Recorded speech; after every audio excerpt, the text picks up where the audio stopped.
大家好，终于要来的还是躲不过啊！昨天还是感觉浑身有使不完的劲，今天下午回来之后就感觉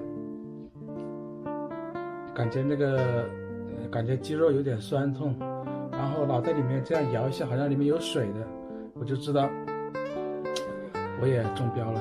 因为我以前感冒的话就是摇晃脑袋，就是有水，就说明已经那个感冒发烧了。现在感觉温度也上来了，待会用这个体温计测一下，看看有多少度。这不怕，反正家里都备好了药，感冒药啊、含片啊，还有退烧药都有。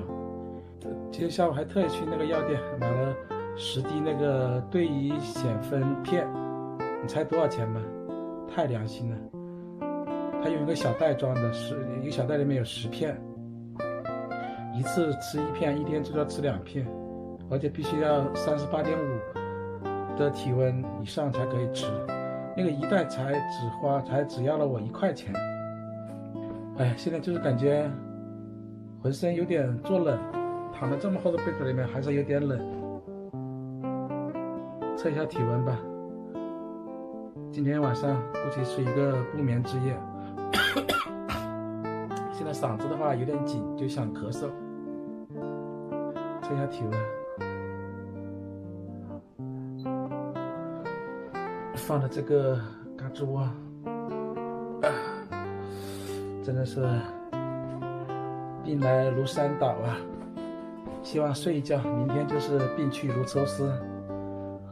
这个症状跟我以前感冒啊症状是一样的，我只要一感冒的话，这脑子里面就摇晃一下，就有水的感觉一样的，估计就是脑子进水了吧，这个症状。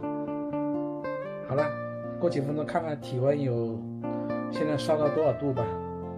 刚刚体温计叫了，咱们看一下多少度吧。哇，38.5度啊，正好可以吃退烧药的标准了。看一下38.5度。待会去，我刚刚已经吃了感冒药了，不知道能不能吃退烧药。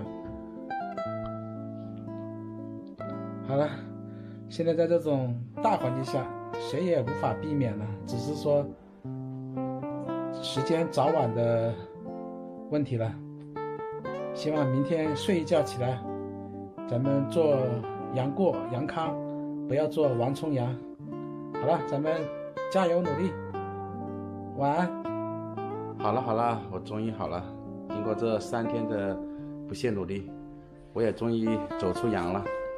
现在感觉精神矍铄，肌肉也不酸痛了，脑袋晃也感觉不到里面有水了。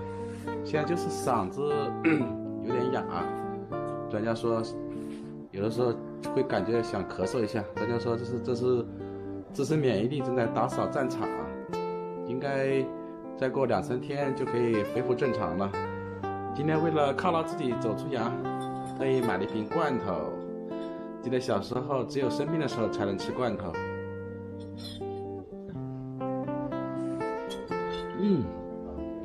真美味。好了，也预祝大家如果得了阳的话，也可以尽快走出阳。然后我的已经差不多恢复正常了。你看我们家小宝，还有我们家老大，今天也开始身体不舒服，希望他们也能够尽快走出阳。谢谢大家。